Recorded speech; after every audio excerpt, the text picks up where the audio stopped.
வேலுண்டு வினை இல்லை, மயிலுண்டு பயமில்லை, குகனுண்டு குறைவில்லை, கந்தனுண்டு கவலை இல்லை. ஓம் சாய்ராம். நற்பவி ஆறுமுகம் அருளிலும் அனுதனும் ஏறுமுகம். நான் மாரியம்மாள் சரவணன். நாம இன்றையிலிருந்து நம்ம எல்லாம் சாய் செயல் சேனல்ல நம்ம கந்த புராணம் புதிய தொகுப்பு வந்து பார்க்க போறோங்க. நீண்ட நாள் மனசுக்குள்ள இருந்த ஆசை எல்லாத்தையும் வந்து முருகனிடம் சொன்னேன். ஐயா, இந்த கந்த புராண தொகுப்பானது பெரிய பெரிய அருளாளர்கள் வந்து சொல்லியிருக்கிறாங்க, சொற்பொழிவாளர்கள் சொல்லியிருக்கிறாங்க. அடியேன்னு சொல்றதுக்கு கொஞ்சம் தயக்கமா இருக்கு. எனக்கெல்லாம் இந்த வாய்ப்பு கொடுப்பீங்களா முருகா அப்படின்னு கேட்காத நாளே கிடையாது. ஆனா மனசுல இருந்த அந்த தயக்கத்தை எல்லாம் உடைக்கும் வகையில முருகப்பெருமானோட அருளால கந்த புராணமானதை நம்ம சேனல்ல நான் வந்து கொடுக்க வந்திருக்கேன். மிகப்பெரிய நன்றி வந்து நான் முருகப்பெருமானுக்கு சொல்ல கடமைப்பட்டிருக்கேன். அதனால நாம தொடர்ந்து இதுக்கப்புறம் முடிந்தவரை காலையில 10 மணிக்கெல்லாம் வீடியோ பதிவை நான் போஸ்ட் பண்ற மாதிரி பார்க்குறேன். இப்போ நாம வந்து பங்குனி உத்திரத்தை ஒட்டி விரதம் வந்து இப்போ இருந்துட்டு இருக்கோம் இல்லையா? இப்போ இந்த விரதம் இருக்கக்கூடிய இந்த காலகட்டத்துல முருகனுடைய அருள் நிறைந்த கந்த புராணமானதை நம்ம கேட்கறதே பெரிய பாகியம்.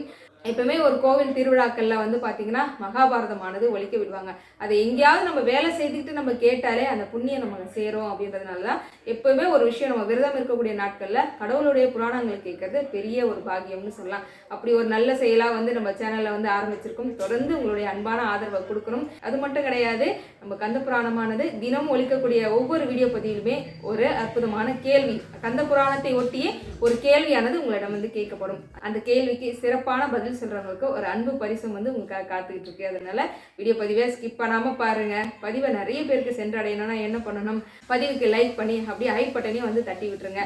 சரி, இப்போ வாங்க நம்ம வீடியோக்குள்ள போயிடலாம். கந்த புராணம் என்னும் ஒரு இதிகாச நூலை பத்தி நம்ம முருகப்பெருமானுடைய அருமை பெருமையில் நிறைந்த விஷயங்களை நம்ம சொல்ல போறோம். அப்படின்னும் போது மனசுக்குள்ள ஒரு எண்ணம் இருக்கும் இல்லையா? அப்போ வந்து முருகனிடம் கேட்குறேன், ஐயா நான் வந்து கந்த புராணத்தை வந்து எடுத்து சொல்லணும்னு நினைக்கிறேன். உங்களுடைய உத்தரவா வந்து ஏதாவது ஒரு பாசிட்டிவ் சைன் வந்து நம்ம எதிர்பார்ப்போம். அந்த மாதிரி கேட்கும்போது ஒரு சிறப்பான ஒரு அற்புதம் வந்து நிகழ்த்தினாரு. இந்த எல்லாரும் நினைச்சிட்டு இருப்போம் நம்ம கந்த புராணம் வந்து முருகப்பெருமானுடைய வரலாறு நிறைந்த ஒரு பகுதி அப்படின்னு. அப்படி கிடையாது. இதுல வந்து பார்வதி அம்மா தான் ஃபுல்லாவே நிறைஞ்சிருப்பாங்க. அதாவது அம்மா பிறந்தது, வளர்ந்தது, அம்மாவுக்கு திருமணமானது அப்படின்னு பல அற்புதமான விஷயங்கள் எல்லா தெய்வங்களை பத்தியுமே இந்த கந்த புராண தொகுப்புல வந்து வரும். அப்படி இருக்கும்போது நான் இப்படி ஒரு விஷயத்த நான் கேட்கிறேன். அது சம்மந்தமாவே என்னுடைய மனசுல இருந்த ஐயமெல்லாம் நீக்கி அம்பாளுடைய அருளும் முருகனோட அருளுமே உனக்கு நிறைஞ்சு இருக்கு, இந்த பதிவானதை நீ எடுத்து சொல்லலான்றதுக்கு ஏற்ற மாதிரி நேற்றைக்கு ஒரு விஷயம் ஒன்று நடந்ததுங்க. நம்ம சண்முகப்பிரியா சகோதரி வந்து ஒரு மெசேஜ், கரெக்டாக நான் கந்த புராணம் எடுத்து படிச்சுட்டு இருக்கேன், முருகன் பிறந்த அந்த கதைன்னு படிச்சுட்டு இருக்கிற நேரம் ஒரு மெசேஜ் வந்து போடுறாங்க. என்ன அப்படின்னா, வேலவன் வந்து விட்டார் அப்படின்னு போடுறாங்க. அதாவது அவங்களுடைய தம்பி மனைவிக்கு வந்து குழந்தை பிறந்திருக்கு. அப்போ அந்த நிமிஷம் தான் பிறந்திருக்கு. அந்த செய்தியை அவங்க எனக்கு சொல்றாங்க. இது எந்த விஷயத்தோட இது கனெக்ட் ஆகுது அப்படின்னா, அவங்க தம்பிக்கு வந்து பார்த்தீங்கன்னா கிட்டத்தட்ட 10 வருடங்களா குழந்தை கிடையாதுங்க. அதனால சகோதரி 16 வாரங்கள் காமாட்சி அம்மன் விளக்கு பூஜை வந்து நான் சொல்லியிருந்தேன் இல்லையா? அந்த பூஜை முறையை எடுத்து சகோதரி செய்கிறாங்க. தன்னுடைய தம்பிக்கும் தம்பியோட மனைவிக்காகவும் வேண்டி அவங்களுக்கு ஒரு குழந்தை பாக்கியம் கிடைக்கணும் அப்படின்னு சொல்லி வேண்டிக்கிட்டு 16 வாரங்கள் காமாட்சி அம்மன் விரதம் மாதிரி இந்த பூஜை வந்து செய்துட்டு இருக்காங்க. கிட்டத்தட்ட ஒரு 14 வாரம் வந்து பூஜையானது முடிச்சிட்டாங்க. முடிச்ச கையோட அவங்களுடைய பொண்ணு வந்து பார்த்தீங்கன்னா பெரிய பொண்ணு ஆயிட்டாங்க. இதே நல்ல விஷயம் தான். ஒரு வீட்டில் பெண் வந்து பூப்படைகிறாள் அப்படின்றதே பெரிய கடவுளுடைய செயல் அப்படின்னு சொல்லலாம். ரொம்ப ஒரு பாசிட்டிவ் சைன் தான் வச்சுக்கோங்களேன். இதில் என்ன ஆகுதுன்னா, இவங்களால அந்த இன்னும் இருக்கக்கூடிய 2 வாரங்கள் பூஜை வந்து தடைப்பட்டு போகுது. இவங்களால செய்ய முடியல. ஆனால் அது ஏன் தடைப்பட்டது அப்படின்றது தான் இங்கே வரைய பெரிய அற்புதமே. அவங்களுடைய மகள் வந்து பெரிய பொண்ணாகிறாங்க. அதுக்கு அடுத்த ஒரு செய்தியா என்ன வருது அப்படின்னா, அவங்க தம்பியுடைய மனைவி வந்து மாசமா இருக்காங்கன்ற செய்தி வருது. எவ்வளோ ஒரு அற்புதமான விஷயம் இல்லையா? அதாவது கிட்டத்தட்ட 10 வருடங்களா குழந்தை இல்லாமல் இருக்கிறாங்க. அவங்களுக்கு அம்பாளுடைய கருணையோடும் முருகனோட அருளாலும் குழந்தை வந்து அங்கே கன்ஃபார்ம் ஆகுது. என்கிட்ட சொல்லியிருந்தாங்க. ரொம்ப சந்தோஷமா இருந்தது. ஏன்னா 16 வாரம் நம்ம காமாட்சி அம்மன் விளக்கும் பூஜை முறை எடுத்து செய்யறோம் எல்லாருடைய கோரிக்கையுமே அம்பாள் நிச்சயமா வந்து நிறைவேற்றி வைப்பாங்க. அப்படி ஒரு அற்புதம் வந்து அவங்க மாசமானது சொல்லியிருந்தாங்க. இதுல அம்பாளுடைய கருணை எந்த அளவுக்கு நிறைஞ்சிருக்கு அப்படின்னா, குழந்தை பிறக்கிறதுக்கான நாள் வந்து இன்னும் 1 மாதம் இருக்கு. ஆனா நேற்றுக்கு, அதாவது காரடையான் நோன்பு அன்னைக்கு தான் குழந்தையானது பிறந்திருக்கு. காரடையான் நோம்புடைய சிறப்பே காஞ்சி காமாட்சி அம்மன் தீர்க்க சுமங்கலி வரம் சாவித்திரி அம்மாவுக்கு கொடுப்பாங்க. சத்தியவனுக்காக சாவித்திரி விரதம் இருப்பாங்க. அதனால தீர்க்க சுமங்கலி வரத்தை காஞ்சி காமாட்சி அம்மன் வந்து அருள் புரிவாங்க. அவ்வளவு சிறப்பு வாய்ந்த ஒரு நாள் தான் காரடையான் நோன்பு. சனிக்கிழமை அன்று மாலை 5 மணி அளவில் குழந்தையானது பிறந்திருக்கு. ஏன்னா அவங்க வந்து சும்மா சாதாரண செக்கப் தான் போயிருக்காங்க. ஏன்னா இன்னும் 1 மாதம் இருக்கே அப்படின்னு. ஆனா என்னைக்கு அந்த குழந்தை பிறக்கணுன்றது கடவுள் தானே நிச்சயம் பண்ணுவாங்க. அதுக்கு ஏற்றாவாறு கரெக்டா காரடையான் நோன்பு அன்னைக்கு அந்த குழந்தையானது பிறந்திருந்தது. அதுவும் பையன் பிறந்திருக்கான் அப்படின்றதும் இவங்களுக்கு எல்லாருமே என்னன்னா முருகப்பெருமானுடைய பெரிய தீவிர பக்தியா இருக்கிறோம். அப்போ அம்பாலோட கருணையால முருகனே வந்து பிறந்த மாதிரி இல்லை. நான் அப்பதான் கந்தபுராணம் வந்து எடுத்து வச்சு படிச்சுக்கிட்டு இருக்கேன். அந்த கரெக்டா முருகனுடைய பிறந்த கதையெல்லாம் படிச்சுட்டு இருக்கிற நேரம் வேலவன் வந்து விட்டாருன்னு போது மனசுக்குள்ள இருந்த அந்த தயக்கம் எல்லாம் நீங்கிருச்சு. அதாவது விஷயம் செய்யணும்னு நினைக்கும் போது ஏதாவது இந்த மாதிரி பாசிட்டிவ் சைன் வந்து நமக்குள்ள வரும்போது அதுக்கேற்ற வரை ஒரு நல்ல சகுனமா எடுத்துட்டு நம்ம அதை செய்வோம் இல்லையா. அதே போல அம்பாலும் முருகனுடைய கருணையால நம்ம வந்து நல்லபடியாக அந்த கந்தபுராணத்தை எடுத்து சொல்லு, முருகன் பிறந்து விட்டார் அப்படின்றதுக்கு ஏற்ற மாதிரி எனக்கு இந்த பாசிட்டிவ் சைன் வந்து நேர்த்திக்கு அமைஞ்சுது. அதனால நம்ம வீட்டையும் நேற்றுக்கு காரடையா நோன்பு வந்து ரொம்ப சிறப்பான முறையில் வழிபாடு முறை செய்து கந்தபுராணமானதை அம்பாளுடைய பாதத்தில் வச்சு நல்ல முறையில் கந்தபுராணமானது நம்ம சேனலில் வந்து வரணும். அதை பார்க்குற மக்களும் நலமோடு இருக்கணும்னு அம்பாள்கிட்ட மனமுருக வேண்டிக்கிட்டேன். அவ்வளோ சந்தோஷத்தோட சரி நம்ம இனிமேல் பதிவு கொடுக்கணும் அப்படின்னு சொல்லிட்டு இப்போ நான் ரெடி ஆகி வந்துட்டேன். பதிவு எடுக்கிற கொஞ்ச நேரத்துக்கு முன்னாடி ஒரு சகோதரி ஒரு மெசேஜ் பண்ணுறாங்க. என்னென்னா அவங்க ஒரு கோயிலுக்கு போயிருக்காங்க போல், அங்கே மஞ்சள் குங்குமம் கொடுத்துருக்காங்க. காரடையா நோம்பாண்டிக்கு போயிருக்காங்க, மஞ்சள் குங்குமம் கொடுத்துருக்காங்க. வாங்கிட்டு வந்த அந்த பேப்பரில் வந்து பார்த்தீங்கன்னா இன்றைக்கி என்ன டேட்டு 16 அந்த 16ன்ற எண் போட்டு அன்று சஷ்டி போல இருக்குது. முருகப்பெருமான் பக்கத்திலே மணக்கோலத்தில் இருக்கக்கூடிய ஒரு காட்சி. கந்தபுராணத்துல முருகன் பிறந்து வளர்ந்து சூரனை சங்காரம் செய்து வள்ளி தெய்வானை மனம் முடித்ததோடு தான் அந்த கதையானது முடியும். அப்போ எவ்வளவு பாசிட்டிவ் சைன் கொடுக்குறா பாருங்க. அதாவது நான் உனக்கு கூட எப்பவுமே துணையா இருக்கேன், இன்னைக்கு அந்த டேட்டை போட்டு கொடுத்ததும் இதை விட வேற முருகன் வந்து நான் உனக்கு துணையா இருக்கேன், நல்லபடியா அடுத்து செய் அப்படின்னு சொல்றதுக்கு மேல அவர் என்னங்க பண்ண முடியும் அப்படின்ற மாதிரி தோணுச்சு.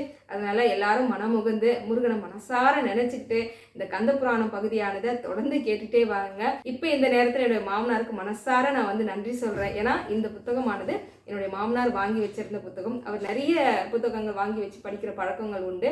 மகாபாரதம், ராமாயணம் அப்படின்னு நிறைய ஏகப்பட்ட புத்தகம் ஒரு சூட்கேஸ் நிறைய வச்சிருந்தார். அப்போ தெரியல இந்த அளவுக்குலாம் நமக்கு வந்து பயன்படும் அப்படின்னு. நான் ஒரு நாள் சொல்லிட்டு இருந்தேன் பாருங்க, நம்ம கந்தபுராணம் ஏன் எடுத்து சொல்லக்கூடாது, ஆனால் நம்மகிட்ட புத்தகம் இல்லையே அப்படின்னு. எதாச்சா ஒரு நாள் நம்ம வீடு சுத்தம் பண்ணும்போது தான் கவனிச்சேன். அவருடைய புத்தகங்கள்லாம் கொண்டு வந்து ஒரு நாள் வச்சிருந்தேன். அந்த புத்தகங்கள்லாம் பார்க்கும்போது தான் தெரிஞ்சது அதில் கந்தபுராணம்ன்ற பொக்கிஷம் வந்து அதில் இருந்தது. அது இப்போ எனக்கு எந்த அளவுக்கு உதவியாக இருக்க போகுது.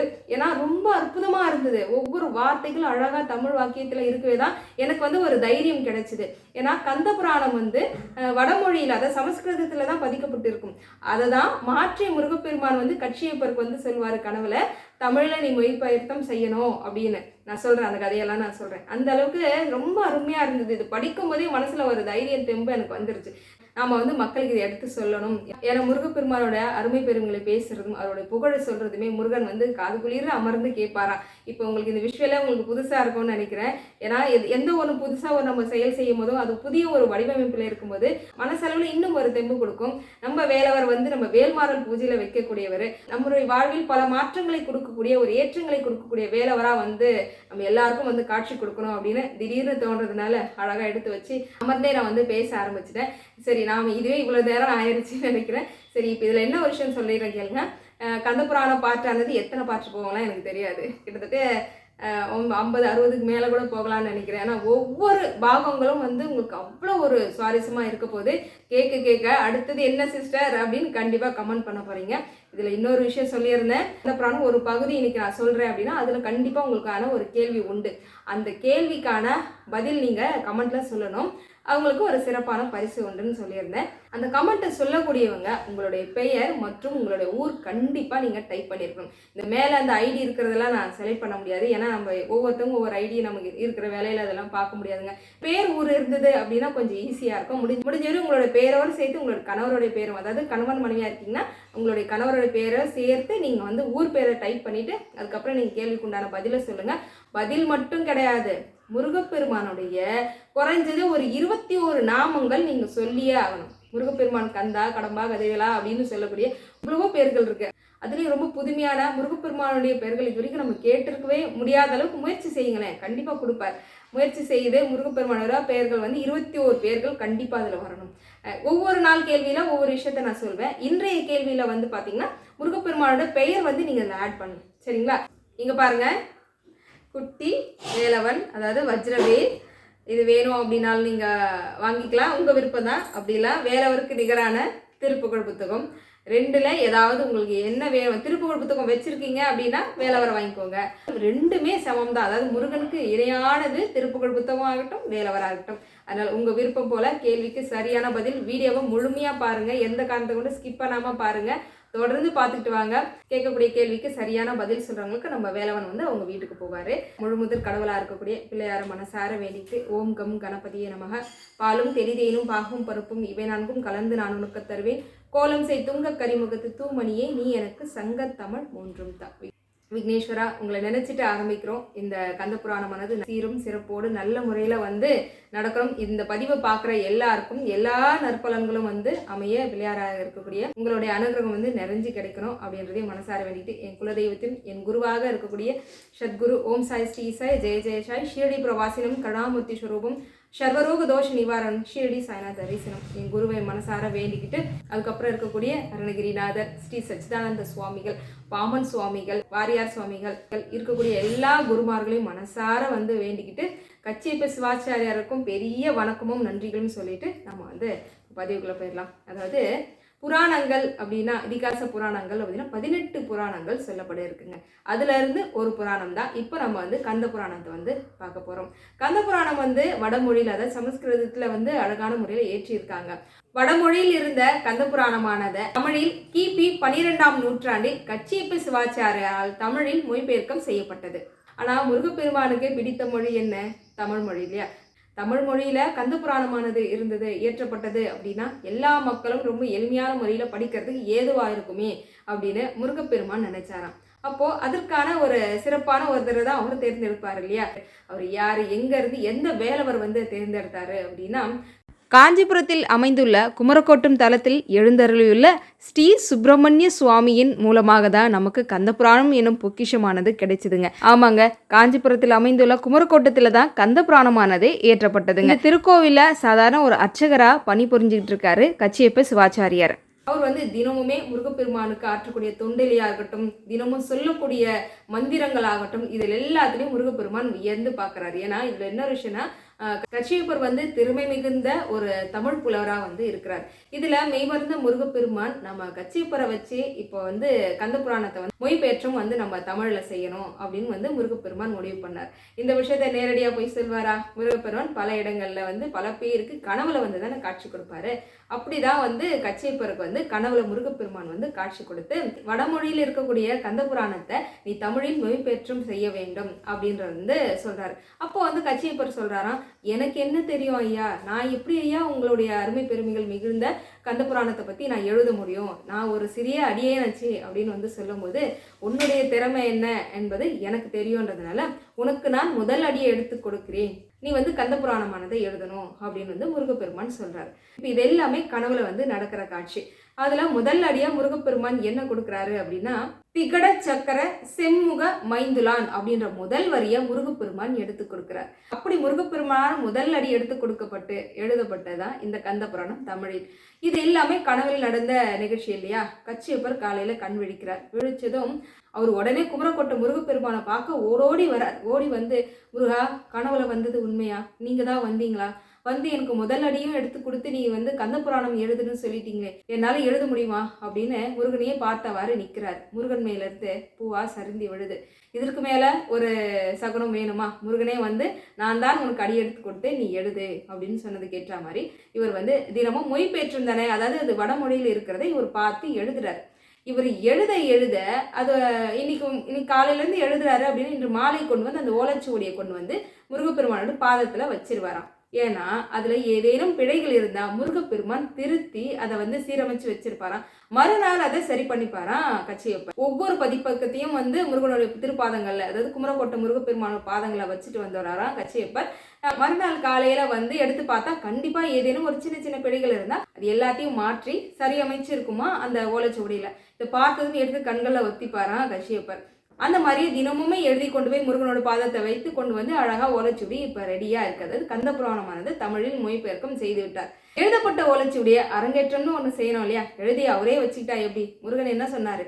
இது உலக மக்கள் இடத்துல போகணும், எல்லாரும் படித்து பயன்பெறணும் அப்படின்னா இதை கண்டிப்பா நம்ம வந்து அரங்கேற்றம் செய்யணும் இல்லையா? அதற்குண்டான ஒரு நாளும் பார்க்கிறாரு. இந்த பகுதியிலிருந்து தான் கந்த புராணமானது தொடருதுங்க. அதாவது சபையிலே எழுந்த மறுப்பு என்ன நடக்குதுன்னு பார்ப்போம்.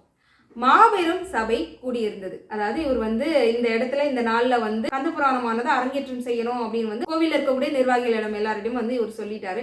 சரி, இப்போ சாதாரணமா வந்து அரங்கேற்றம் செய்திட முடியுமா?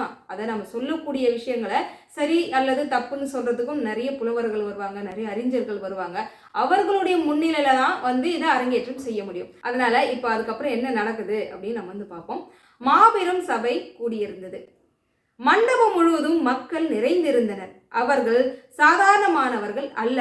புலவர்களும் பண்டிதர்களும் சாஸ்திர விற்பனர்களும் சகலகலா வல்லுநர்களும் அங்கே குழுமியிருந்தனர். அன்றைய தினம் அரங்கேற்ற இருக்கும் அற்புத நூலை கேட்க அவர்கள் ஆவலோடு காத்திருந்தனர். குறிப்பிட்டிருந்த நேரம் தொடங்கியது. குமரக்கோட்டத்தில் கோலம் கொண்ட கந்த பெருமானுடைய பூஜையை முடித்துக்கொண்டு எழுந்தார் கச்சியப்பர் சிவாச்சாரியார். பகவானுடைய திருப்பாதங்களுக்கு அருகே வெண்ணிற பட்டினால் சுற்றி வைக்கப்பட்டிருந்த ஓலைச்சுவடிகளை எடுத்து கண்களை ஒற்றிக்கொண்டார். அவருடைய பார்வை மந்தகாசத்தோடு இருக்கும் இறைவனின் திருவடியில் பதிந்தது. எவ்வளவு பயம் இருக்கும். என்னதான் முருகன் அடி எடுத்து கொடுத்து எழுதியிருந்தாலும் இப்போ நம்ம இதை அரங்கேற்றம் செய்ய போறோம் அப்படின்னா நிறைய புலவர்கள் இருக்காங்க, அறிஞர்கள் இருக்காங்க, என்ன சொல்லுவாங்க ஏது சொல்லுவாங்கன்னு ஒரு பயம் இருக்கும்ல. இது எல்லாத்தையும் மனசுக்குள்ள வச்சுக்கிட்டு முருகனுடைய திருப்பாதங்களை பார்க்கிறாரு. வெண்ணிற பட்டாடையில சுற்றியுள்ள அந்த கந்தபுராண அந்த நூலை வந்து எடுத்துக்கிறார். முருகா, என் அப்பனே, எல்லாம் இனிதே நிறைவேற உன்னருள் துணை நிற்க வேண்டும் என பிரார்த்தித்துக் கொண்டு பின்னர் அந்த சுவடுகளை பக்தியோடு கைகளில் ஏந்தியவாறு புறப்பட்டார் கச்சியப்பர். மண்டபத்தினுள் நுழைந்தார். பெருத்த மகிழ்ச்சி, ஆரவாரம் கச்சியப்பரை வரவேற்றது. எல்லாரும் ஒரே ஆர்வரத்தோட வரவேற்கிறாங்க. அவருடைய உள்ளம் ஆனந்தத்தில் நிறைந்து வழிந்தது. பல நாட்களாக ஆவலோடு அவர் எதிர்நோக்கி காத்திருந்த பொன்னால் அல்லவா இவ்வளவு நாள் காத்திருந்தார். அதனால ரொம்ப மகிழ்ச்சி மனசுக்குள்ள. மண்டபத்தின் மத்தியிலே சற்று உயரமாக அமைக்கப்பட்டிருந்த மேடையை நோக்கி இரு கைகளையும் கூப்பி வணங்கிய போது அவருடைய கண்களில் நீர் பெருக்கெடுத்தது, நான் தழுதழுத்தது. மனசுக்குள்ள வந்து இவ்வளோ பெரிய மக்களுக்கு மத்தியில வந்து நமக்கும் ஒரு அங்கீகாரம் கொடுத்து முருகன் நம்மளை இங்க வந்து நிறுத்தி இருக்கிறாரு அப்படின்னு சொல்லி கண்கள் ஆனந்த கண்ணீர் நான் தழுதழுத்து தான், பேச்சே வரலையாம். அப்போ அதுக்கப்புறமா பேசுறார். பேரன்புடைய பெருமக்களே, அடியேன் என் சிற்றறிவுக்கு எட்டியவரை பாடி முடித்துள்ள இந்நூலை தங்கள் சமூகத்தில் அரங்கேற்றம் செய்ய வந்துள்ளேன், அனுமதி வழங்க வேண்டும் என்று வேண்டினார். அப்போ ஒரு குரல் கேட்குது, தொடங்கட்டும், ஆரம்பிக்கலாம் அப்படின்னு குரல் எழுந்தனர். கச்சியப்பர் மெல்ல மேடை ஏறி அமர்ந்து சுவடிகளை எடுத்து கண்களில் ஒற்றிக்கொண்டார். அவர் உள்ளம் குமரப்பெருமானை தியானித்தது. அந்த ஒரு நிமிஷம் முருகனன் தியானிக்கிறார். கண்களை மூடி தியானத்தில் அமர்ந்திருந்த அவர் சிறிது நேரம் கழித்து கண் விழித்தார். பக்கத்து தட்டிலே வைத்திருந்த மலர்களை ஒன்றினை எடுத்து பகவானை தியானித்து ஓலைச்சுவடிகளின் மேல் சமர்ப்பித்தார். பிறகு அவற்றை எடுத்து மடி மீது வைத்து கொண்டு நூலை பிரித்து முதல் சுவடியை கையில் எடுத்தார். அடுத்த கணமே அமைதி நிறைந்த அந்த சபையிலே அவருடைய குரல் கணீர் என்று எழுந்தது. முதல் பாடல் வரிய சொல்றார். திகடச்சக்கர செம்முக மைந்துலான் சகடச்சக்கர தாமரை நய நகடச்சக்கர விண்மணி யாவுரை விகடச்சக்கரன் மெய்ப்பதம் போற்றுவாம். அவர் அந்த பாடலை பாடியதும் விநாயகர் காப்பாக தம் பாடியிருந்த முதல் பாடலை எடுத்து சொன்ன கச்சியப்பர் அந்த பாடலுக்கான விளக்கத்தை பதம் பிரித்து தரலானார்.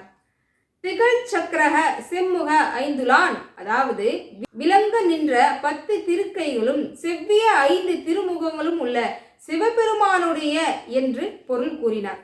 இப்ப இதுல ஒரு விஷயம்னா, திகட சக்கரன்ற அந்த 4 வரி பாடல் வந்து விநாயக பெருமானம் வணங்கி ஆரம்பிக்கிறதா தான் இந்த பாடல் வரும். இப்போ நம்ம எந்த ஒரு செயல் செய்யறதா இருந்தாலும் எந்த ஒரு விஷயமா இருந்தாலும் முதல்ல நம்ம விநாயக பெருமானை தான் வழிபாடு செய்யணும். அதனாலதான் முருகப்பெருமானே அடி எடுத்து கொடுக்கிறார். தன்னுடைய அண்ணனை வேண்டிதான் இந்த கந்த புராணமானது வரணும் அப்படின்றதுனால முருகப்பெருமான் அடி எடுத்து கொடுத்தது தான் இந்த திகட சக்கரம். அதனால இது விநாயகருடைய காப்பு போல அதை சொல்லிட்டு அதுக்கான விளக்கம் வந்து கொடுக்கறதுக்கு கச்சியப்பர் முயற்சி செய்யறார். அப்ப அங்க என்ன நடக்குதுன்னு பாருங்க. அப்போது கூட்டத்திலே அமர்ந்திருந்த புலவருள் ஒருவர் எழுந்து நிற்கவே மேற்கொண்டு பொருள் கூறுவது தடைப்பட்டது. என்ன ஆச்சு என்னன்னு தெரியல, திடீர்னு அவர் எந்திரிச்சு நிற்கிறாரு. கச்சியப்பர் நிறுத்திட்டார். உடனே கச்சியப்பர், ஐயா, தங்களுக்கு என்ன வேண்டும்? பாடலை திரும்பவும் படிக்கட்டுமா என்று கேட்டார். சுவாமி, ஒரு சந்தேக நிமித்தமாக தான் நான் எழுந்து நின்றேன். அதை தெளிவுபடுத்திய பின்னரே மேலும் நீங்க தொடரலாம் அப்படின்னு அந்த புலவர் சொல்றார். உங்களுடைய சந்தேகம் என்னவென்பதை கூறுங்கள் என்றார் கச்சியப்பர். சுவாமி, திகழ் தசம் என்ற வார்த்தைகள் திகடசம் என புணர்வதற்கு விதி தொல்காப்பிய முதலியான இலக்கண நூல்களில் கிடையாதே, பின் எவ்வாறு அப்பதங்களை சேர்த்தீர்கள் என்று அந்த புலவர் கேட்கிறார். ஆம், அவர் கேட்பது சரியே. இலக்கண விதிப்படி திகடசம் சரியான சேர்க்கையே அல்ல என்று கூட்டத்திலிருந்து வேறு சிலரும் தெரிவித்தனர். ஆம், நீங்கள் கூறுவது சரியே, அதனை நானும் அறிவேன். ஆனால் இந்த முதல் அடியை திகடக சக்கர செம்முக மைந்துலான் என்பது நான் பாடியது அல்ல. அந்த முதல் அடி என் அப்பன் கந்தன் பெருமான் எடுத்து தந்ததன்றோ என்று கச்சியப்பர் சொல்றார். அதனை அப்படியே வைத்து பாடலை நான் பூர்த்தி செய்துள்ளேன் என்றார் கச்சியப்பர். அதை கேட்ட அந்த புலவரும் வேறு சில புலவர்களும் நகைத்தனர். எல்லாரும் சிரிக்கிறாங்க. ஏன்னா, என்னது, முருகப்பெருமான் வந்து அடி எடுத்து கொடுத்தாரா அப்படின்னு எல்லாருக்கும் ஒரு நகைப்பு. சுவாமி ஈசன் திருமகன் தங்களுக்கு எடுத்து தந்திருப்பது உண்மையாயின் அவ்விதமே இருக்கட்டும், அது தங்களுக்கு மட்டுமே தெரிந்த ரகசியமாகும். அதனை நாங்கள் எவ்வாறு ஏற்பது? தங்களுக்கு தோன்றி குமரன் பெருமான் அடியெடுத்து கொடுத்தது போல இங்கே எங்களிடையே அவர் தோன்றி இந்த அடி நான் எடுத்து கொடுத்ததே என்று கூறட்டும், மகிழ்ச்சியோடு ஏற்றுக்கொள்கிறோம். இல்லையெனில் இந்த நூல் அரங்கேற்றம் செய்ய நாங்கள் அனுமதிக்க மாட்டோம் என்றார் அவர். இப்போ கச்சியப்பருக்கு எப்படி இருக்கும்? சிவனேன்னு இருந்த முருகா, நீதான் வந்த கனவுல கந்தபுராணம் எழுதுன்னு சொன்ன, அடியெடுத்தும் கொடுத்த, இந்த அடியெடுத்து கொடுத்தது நான் தான் என்று நிரூபிக்க முருகப்பெருமான் அந்த அரங்கத்திற்கு வந்தாரா இல்லையா அப்படின்றத நாளைக்கு வந்து நம்ம பார்ப்போம். சரியா? உங்களுக்கான கேள்வி, எந்த நூற்றாண்டில் இந்த கந்தபுராணமானது தமிழில் மொழிபெயர்க்கம் செய்யப்பட்டது அப்படின்றத கண்டிப்பா நீங்க கமெண்ட் பாக்ஸ்ல சொல்லணும். சரியான பதில் சொல்றவங்களுக்கான சிறப்பு பரிசும் உங்களுக்காக சொல்லியிருந்தாலே அது எப்படி நம்ம எத்தனை பேர் கொடுக்க போறோம்ன்றதுல நான் உங்களுக்கு அடுத்தடுத்து நான் உங்களுக்கு வந்து சொல்றேன். மீண்டும் அற்புதமான அடுத்த பதிவுல வந்து நான் உங்களை சந்திக்கிறேன். வேல்வேல் வெற்றிவேல், வேல்வேல் வெற்றிவேல், சுற்றி வந்து நம்மை காக்கும் சுப்பிரமணிய வேல். சத்தியமாவது சரவண பவே. ஓம் சாய்ராம்.